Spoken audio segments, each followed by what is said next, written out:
നമസ്കാരം. കേരള പെറ്റ്സിൻ്റെ പുതിയൊരു വീഡിയോയിലേക്ക് നിങ്ങൾക്ക് സ്വാഗതം. ഞാൻ ശ്രീജിത്ത്. ഞാനിന്നിവിടെ പറയുന്നത് ഫിഞ്ചസ് മറ്റ് ബേഡ്സിലും ഒക്കെ ഇപ്പം കണ്ടുവരുന്ന ഒരു പ്രോബ്ലമാണ് തൂക്കമായിട്ട് ഇരുന്നിട്ട് അത് അങ്ങ് ചത്തുപോകുന്നു.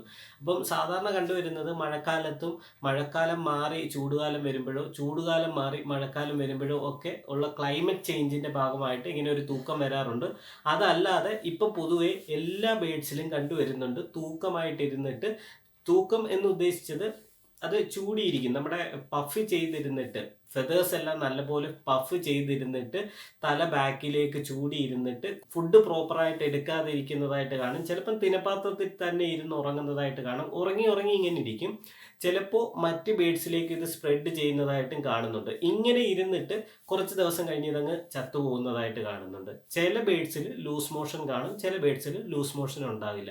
ഇങ്ങനെ വരുന്ന സിറ്റുവേഷനുകളിൽ എന്താണ് ചെയ്യേണ്ടത് എന്നതിനെക്കുറിച്ചും എന്തൊക്കെ ട്രീറ്റ്മെൻറ്റ് ചെയ്ത് നമുക്ക് ബേഡ്സിനെ രക്ഷപ്പെടുത്തി എടുക്കാം എന്നതിനെക്കുറിച്ചുമാണ് ഈ വീഡിയോയിൽ പരാമർശിക്കുന്നത്. ഒരുപാട് സുഹൃത്തുക്കൾ കോൺടാക്ട് ചെയ്ത് പറയുന്ന ഒരു പ്രോബ്ലമാണ് ബേഡ്സിന് ഇപ്പോൾ തൂക്കം വരുന്നു. എല്ലാ ബേഡ്സും, ഫിഞ്ചസ്, ആഫ്രിക്കൻ ലവ് ബേഡ്സ്, കോക്ടെയിൽസിനെല്ലാം ഒരുപാട് കൂടുതലായിട്ട് വരുന്നു എന്ന് പറഞ്ഞിട്ട് ഒരുപാട് പേര് വിളിക്കുന്നുണ്ട്. അതുകൊണ്ടാണ് ഈ വീഡിയോ പ്രധാനമായിട്ടും ചെയ്യുന്നത്. വളരെ ക്ലിയർ ആയിട്ട് നിങ്ങൾ മനസ്സിലാക്കി മെഡിസിൻ കൊടുക്കുകയാണെങ്കിൽ ബേഡ്സിനെ നമുക്ക് രക്ഷപ്പെടുത്തി എടുക്കാൻ പറ്റും. തൂക്കം എന്നത് ഒരു അസുഖമായിട്ട് കാണേണ്ടതില്ല.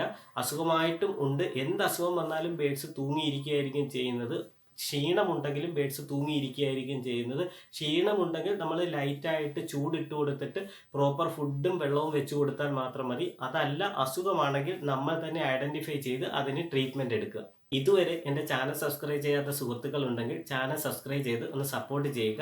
തൂക്കം പല വിധത്തിലാണ് വരുന്നത്. ക്ലൈമറ്റിൻ്റെ ചേഞ്ച് കൊണ്ടുണ്ടാകുന്ന തൂക്കം പനി പോലെയോ ഇല്ലെങ്കിൽ മൂക്കൊലിപ്പ് പോലെയോ ഒക്കെ നമുക്ക് കാണാൻ പറ്റും.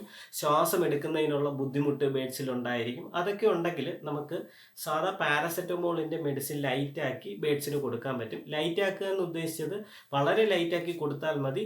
നല്ലപോലെ ചൂടിട്ട് കൊടുത്ത് പാരസെറ്റമോൾ കൊടുത്തു കഴിഞ്ഞാൽ ബേഡ്സ് ഒരു പരിധി വരെ ക്ലിയറായി കിട്ടും. അതല്ല, കുറച്ചുകൂടി സീരിയസ് ആയിട്ട് അതിന് തൂക്കമുണ്ട്, ഫുഡൊന്നും ഒട്ടും കഴിക്കുന്നില്ല എന്നൊരു സിറ്റുവേഷൻ ഉണ്ടെങ്കിൽ ടെട്രാസൈക്ലിൻ്റെ ടാബ്ലറ്റ് ആയിട്ടായിരിക്കും കിട്ടുന്നത്. അത് 4 ഡിവൈഡ് ചെയ്യുക. ടാബ്ലറ്റിൻ്റെ കണ്ടൻറ്റ് 4 ഡിവൈഡ് ചെയ്തിട്ട് അത് ഓരോന്ന് വെള്ളത്തിൽ മിക്സ് ചെയ്ത് നമുക്ക് ബേഡ്സിന് കൊടുത്തു കഴിഞ്ഞാൽ പ്രോപ്പറായിട്ട് അത് മാറിക്കിട്ടും. ആ സമയത്ത് നിങ്ങൾ പ്രത്യേകം ശ്രദ്ധിക്കണം, ബേഡ്സിന് ലൂസ് മോഷനായിട്ട് എന്തെങ്കിലും കാണുന്നുണ്ടോ എന്നുള്ളത്. ലൂസ് മോഷനായിട്ട് കാണുന്നുണ്ട് എന്നുണ്ടെങ്കിൽ ലൂസ് മോഷനും പ്രത്യേകം മരുന്ന് കൊടുക്കേണ്ടതായിട്ട് വരും. അതിന് അങ്ങനെ വരുന്ന സിറ്റുവേഷൻ ഉണ്ടെങ്കിൽ നോർമെട്രോ ജെല്ല് കൊടുക്കുന്നത് നന്നായിരിക്കും. ടെട്രാസൈക്ലിൻ്റെ കൂടെ തന്നെ നോർമെട്രോ ജെല്ല് കൊടുക്കാൻ പറ്റും. അതല്ല, നോർമെട്രോ ജെല്ല് മാത്രമായിട്ട് കൊടുത്താലും മതി, ഇത് മാറിക്കിട്ടും. എന്ത് കണ്ടീഷൻ വന്നു കഴിഞ്ഞാലും ചൂട് മസ്റ്റായിട്ട് ഇട്ട് കൊടുക്കുക. അതിനുശേഷം നിങ്ങൾ ഈ അസുഖമെല്ലാം സോൾവ് ആയതിനു ശേഷം വെരയുടെ മരുന്ന് കൊടുക്കുക. വെരയുടെ മരുന്ന് എന്ന് പറയുന്നതാണ് ആൽബമാർ ആൽബൻഡസോളും. വെരയുടെ പ്രോബ്ലം കൊണ്ടും ഇത് വരാനുള്ള ചാൻസ് ഉണ്ട്. ക്ലൈമറ്റ് തണുപ്പിൽ നിന്ന് പെട്ടെന്ന് ചൂടിൽ നിന്ന് പെട്ടെന്ന് തണുപ്പ് വരുമ്പോഴത്തേക്കും ഈ വെര പ്രോബ്ലം കൂടുതലായിട്ട് ബേഡ്സിൽ കണ്ടുവരുന്നുണ്ട്. അതേപോലെ തന്നെ ഇങ്ങനെയുള്ള കണ്ടീഷനിൽ നമുക്ക് കൊടുക്കാൻ പറ്റുന്ന ആഹാരം എന്തൊക്കെയാണെന്ന് കൂടി ഞാൻ ഇതിൻ്റെ കൂട്ടത്തിൽ പറയുന്നുണ്ട്. കൂടുതൽ വെള്ളമടങ്ങിയ ആഹാരം കൊടുക്കാത്തതാണ് അസുഖമുള്ള സമയത്ത് നല്ലത്. അതേപോലെ ഓയിലായിട്ടുള്ള സീഡുകളും കൊടുക്കരുത്. ഡ്രൈ സീഡുകൾ കൊടുക്കുക.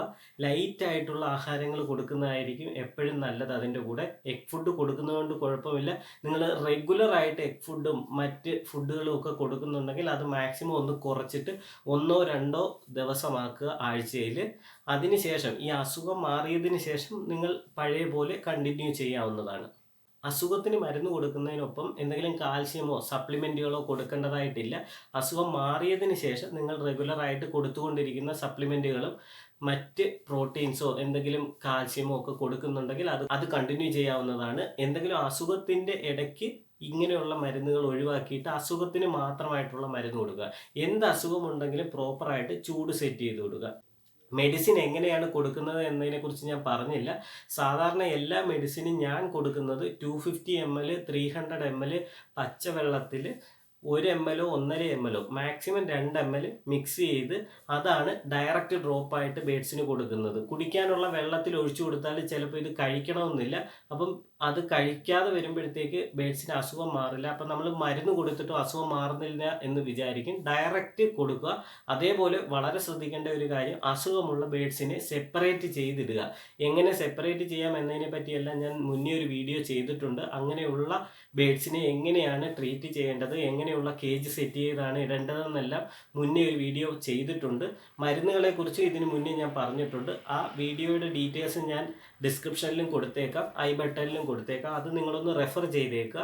തൂക്കമുള്ള ബേഡ്സിന് മസ്റ്റായിട്ട് ഞാൻ ഈ പറഞ്ഞ കാര്യങ്ങളൊന്ന് ശ്രദ്ധിച്ചിട്ട് നിങ്ങൾ മരുന്ന് കൊടുക്കുക.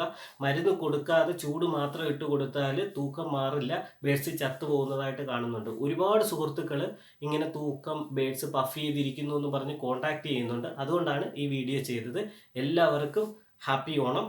Thank you.